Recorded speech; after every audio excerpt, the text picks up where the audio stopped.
Hi friends, আজকে আমরা আবার চলে এসেছি এক নতুন ভিডিও নিয়ে আমাদের চ্যানেলে খাদ্য রসিকে। আজকে আমরা তৈরি করতে চলেছি বিরিয়ানি। চলুন তাহলে শুরু করা যাক। প্রথমে আমরা ওয়াগা চাল নিয়েছিলাম। এটা বিরিয়ানির জন্য খুব ভালো চাল। ভালো করে পরিষ্কার করে এটাকে ধুয়ে নেওয়া হয়েছিল। যতক্ষণ পর্যন্ত একদম পরিষ্কার স্বচ্ছ চাল যতক্ষণ দেখা যাচ্ছে ততক্ষণ পর্যন্ত এটা ধুতে হবে। আলতো হাতে ধোবে যাতে চালগুলো ভেঙে না যায়।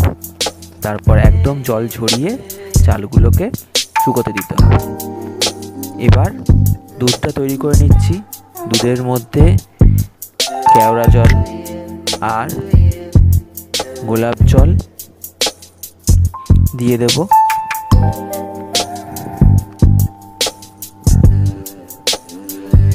আমরা চাল নিয়েছিলাম 1 কেজি মতো এবং এর সঙ্গে মিঠা আতরও অ্যাড করে দিলাম।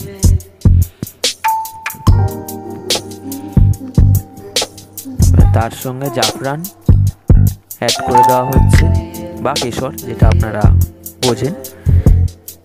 একটু উষ্ণ গরম জলে দিতে হবে। খোয়া ক্ষীরও অ্যাড করা হয়েছে এই দুধের মধ্যে। এটাকে কিছুক্ষণ টাইমের জন্য রেখে দিতে হবে। এখানে দেখতে পাচ্ছেন পেঁয়াজ, আদা, রসুন সব কেটে রাখা আছে। সঙ্গে বড় বড় আলু, সেটাও কেটে ভালো করে পরিষ্কার করে রাখা আছে। আলু জলের বাইরে রাখলে কালো হয়ে যায়। এখানে বিরিয়ানির চাল সিদ্ধ করার সময় যে মশলা লাগে সেই মশলাগুলো এখানে রাখা আছে। স্টার ফ্লাওয়ার, জায়ফল, জয়িত্রী, ছোটো এলাচ সব কিছুই দেওয়া আছে। জল গরম করতে দেওয়া আছে। ওপরে জল গরম যেই হাঁড়িটাতে করা হবে তার ওপরে ঢাকার ওপর সমস্ত যে ড্রাই মশলাগুলো আছে, গরম মশলা, সেগুলোকে রেখে দিতে হবে সঙ্গে নুন দিয়ে। এটাও ওই ভাপেতে গরম হয়ে যাবে। তারপর যখন জলটা ভালো করে ফুটে যাবে তখন তার মধ্যে এই মশলাগুলো উইথ নুন অ্যাড করে দিতে হবে।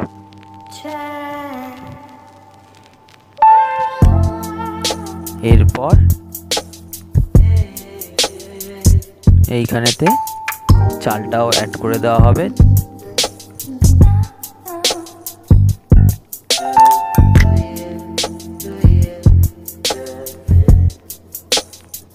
দেখুন, বিরিয়ানির চালটাই আসল। চালটা ভালো করে দেখে শুনে সিদ্ধ করতে হবে।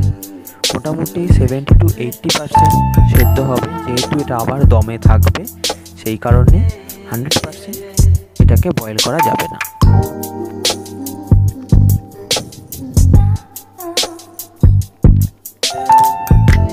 এবার এর মধ্যে তেল অ্যাড করা হচ্ছে যাতে চালগুলো একে অপরের সঙ্গে লেগে না যায়।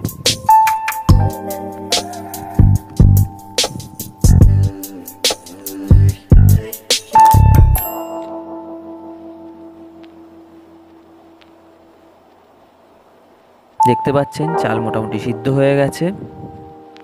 একবার তুলে চালটাকে দেখে নিতে হবে যে চালটা ঠিকঠাক সিদ্ধ হয়েছে নাকি। 70 to 80% যদি দেখে মনে হয় হ্যাঁ সিদ্ধ হয়ে গেছে, তাহলে ভালো করে জলটা ঝরিয়ে চালটা ভালো করে তুলে নিতে হবে।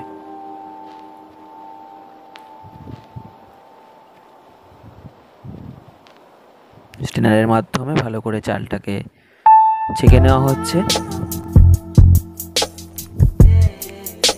দেখুন মাটন আনা হয়েছে। খুব ছোট পিসে করা হয়নি, যেহেতু বিরিয়ানির পিস, এতে একটু বড় বড় পিসই রাখা হয়েছে মাটনের।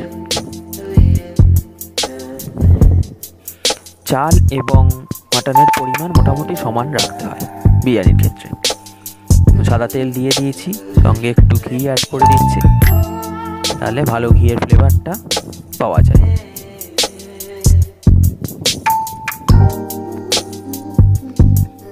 এরপরে ফোড়নের জন্য গরম মশলা ফোড়ন দিয়ে দিলাম।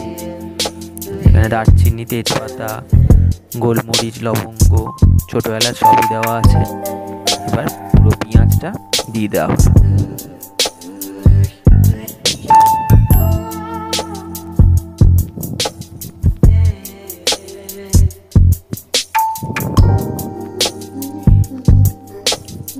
বেরেস্তার জন্যই করা হচ্ছে পেঁয়াজটা। একদম খুব বেশি কালো করে ভাজবেন না, কারণ পেঁয়াজটা তুলে নেওয়ার পরও ওটা আরেকটুখানি কুক হয়, সেহেতু বেশি ভেজে ফেললে সেটা কালো হয়ে যাবে। এবার তার মধ্যে জল অ্যাড করে দেওয়া হলো, কাশ্মীরি লঙ্কার গুঁড়ো অ্যাড করা হচ্ছে,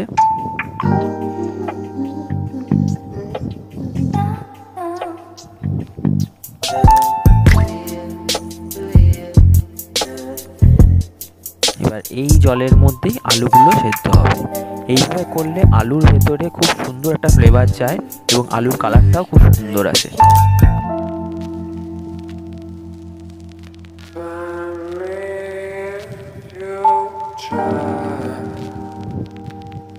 এখানে আদা রসুনের পেস্ট তেলের মধ্যে অ্যাড করে সঙ্গে নুন দিয়ে দেওয়া হলো। যতক্ষণ না কালার চেঞ্জ হচ্ছে ততক্ষণ পর্যন্ত এটাকে ভালো করে কষাতে হবে এবং এর মধ্যে কাঁচা গন্ধ যাতে না ছাড়ে সেটারও লক্ষ্য রাখতে হবে।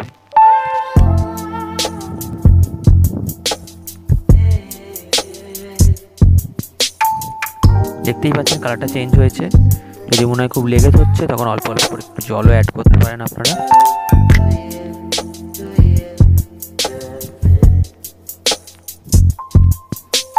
এর মধ্যে ওই পেঁয়াজ ভাজার যে জলটা, ওই জলটা অ্যাড করা হচ্ছে। পেঁয়াজ আলু যেটা সেদ্ধ করা হয়েছিল দইটা ভালো করে ফেটিয়ে নেওয়া হয়েছে। মাটনটাকে ওই জলের মধ্যেই দিয়ে ভালো করে সেদ্ধ করা হচ্ছে এবং দইটা সেখানে অ্যাড করে দেওয়া হলো।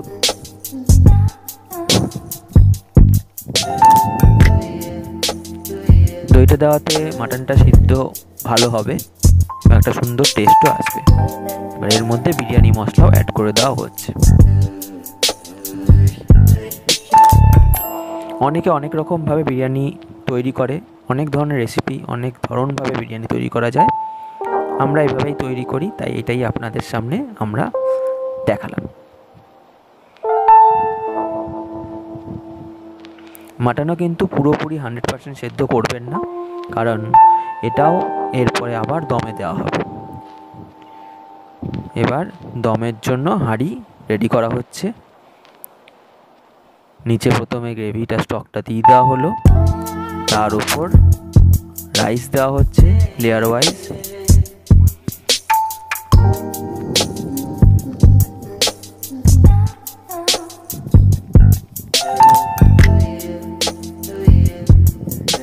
সাধারণত ঘরে চিকেন বিরিয়ানিটাই ট্রাই করা হয়, মাটন বিরিয়ানি কমই ট্রাই করা হয়।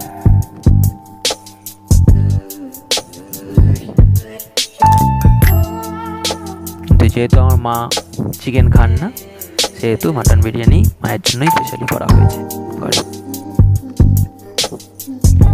দেখুন একটা লেয়ার মোটামুটি রাইস দিয়ে দেওয়া হলো। এরপরে এই রাইসের ওপর মাটনগুলোকে সুন্দরভাবে সাজিয়ে দেওয়া হবে।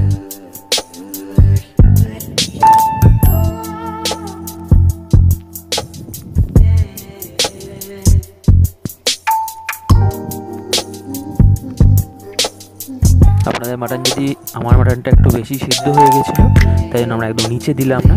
আপনাদের মাটন যদি একটু কম সিদ্ধ থাকে তাহলে আপনারা নিচেও মাটন দিয়ে তার উপর রাইস দিয়ে লেয়ারিং করতে পারেন।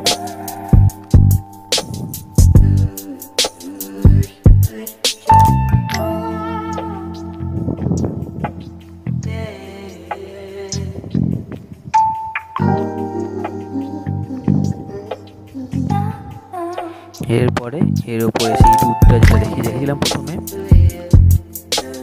খোয়া ক্ষীর এবং কেওড়া জল, গোলাপ জল, জাফরান সব কিছু অ্যাড করে যেই দুধটা তৈরি করা ছিল সেই দুধটা এর উপর অ্যাড করতে হবে। তার আগে একটু খোয়া ক্ষীর ওপর দিয়ে অ্যাড করে দেওয়া হলো।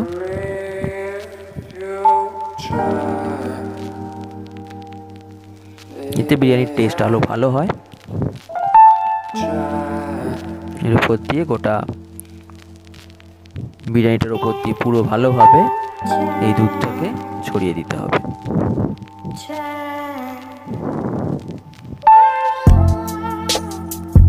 যাতে সমস্ত জায়গাতে সমানভাবে ফ্লেভার পৌঁছায়। দেখতেই পাচ্ছেন দেওয়া হয়ে গেছে। এবার এর উপর দিয়ে বিরিয়ানি মশলা অ্যাড করা হচ্ছে।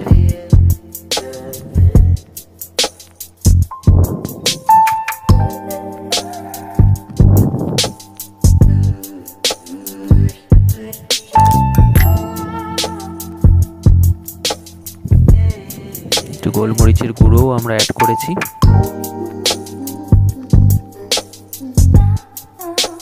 এটা আপনাদের পুরোটাই, গোলমরিচের গুঁড়োটা আপনাদের পুরো অপশনাল ব্যাপার, আপনারা চাইলে অ্যাড করতে পারেন, নাও অ্যাড করতে পারেন। এবার যে বেরেস্তাটা করা ছিল সেইভাবে আমরা বেরেস্তা করিনি এখানে, ওই পেঁয়াজটা দেখেছিলাম ভাজার পর জল দিয়েছিলাম, সেখান থেকে পেঁয়াজ তুলে রাখা হয়েছিল। আপনারা আলাদা করে চাইলে বেরেস্তাও করতে পারেন। এবার এইখানে ওপর থেকে যে স্টকটা ওঠে, মাটনের তেল যেটা ওঠে, সেইটা উপর দিয়ে অ্যাড করা হলো। এবার এর উপর দিয়ে আবার একটা রাইসের লেয়ারিং হবে।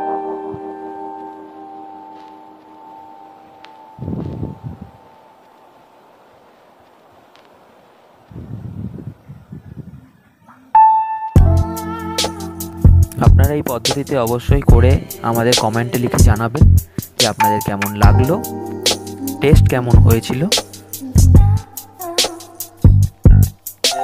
এবার এর উপর দিয়ে আমরা আলুটা অ্যাড করব।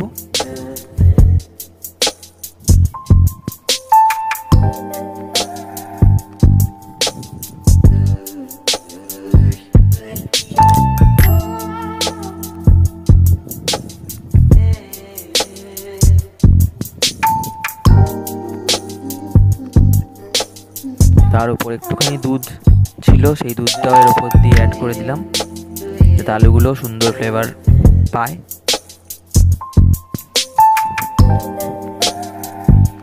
তার উপর দিয়ে আবার পেঁয়াজের বেরেস্তা অ্যাড করব।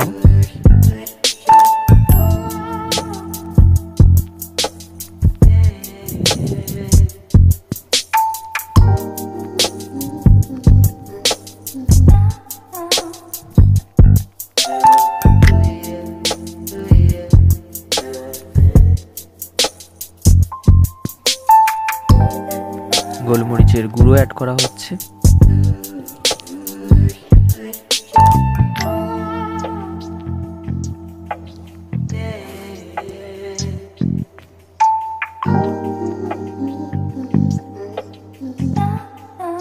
বিরিয়ানি মশলাও তার উপর দিয়ে আবার অ্যাড করা হবে।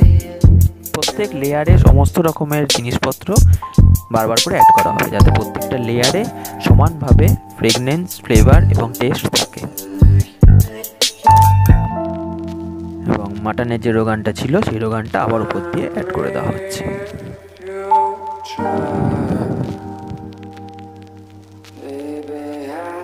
বিরিয়ানির হাঁড়ি লেয়ারিং কমপ্লিট। এবার দমে দেওয়ার পালা।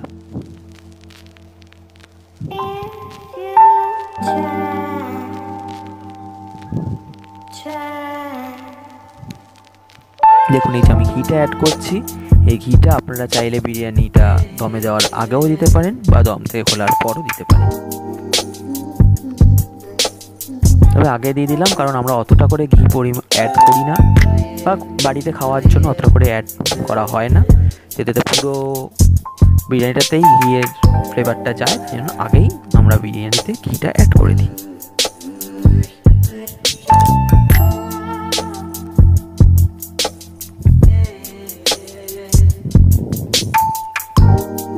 দম মনে হচ্ছে কমপ্লিট।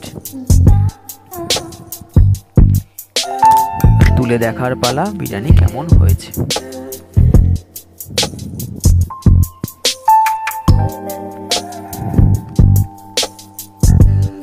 দেখুন বিরিয়ানি একদম রেডি।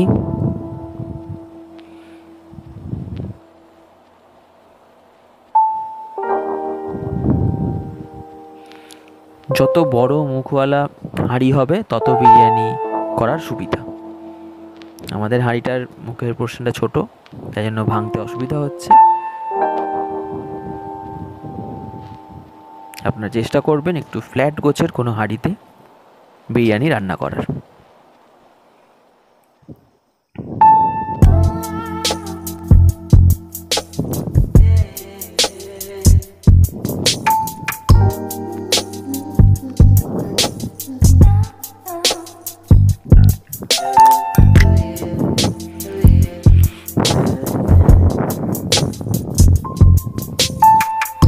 ঘরে বসে একদম ঘরোয়া পদ্ধতিতে মাটন বিরিয়ানি রেডি। আপনারাও বাড়িতে খাবেন, খেয়ে জানাবেন কেমন লাগলো। আরও যদি কোনো নতুন ভিডিও আপনাদের মনে হয় যে আমরা আপনাদের সেই রান্না তৈরি করে দেখাতে পারবো, তাহলে অবশ্যই কমেন্টে লিখে জানাবেন।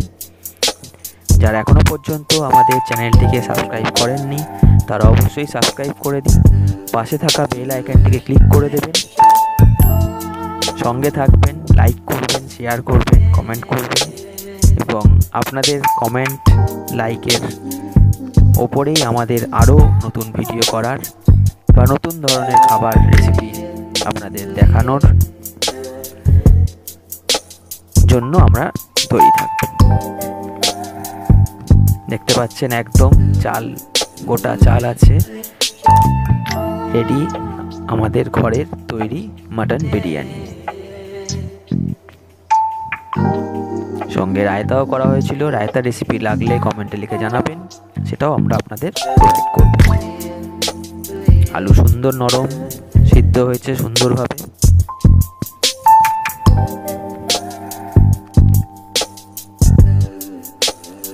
মাটন দেখছেন একদম পুরো ছেড়ে চলে আসছে, পুরো জুসি ব্যাপারটাও আছে মাটনের মধ্যে এবং হাত দিয়ে টানলেই মাটন হাড় থেকে ছেড়ে চলে আসছে।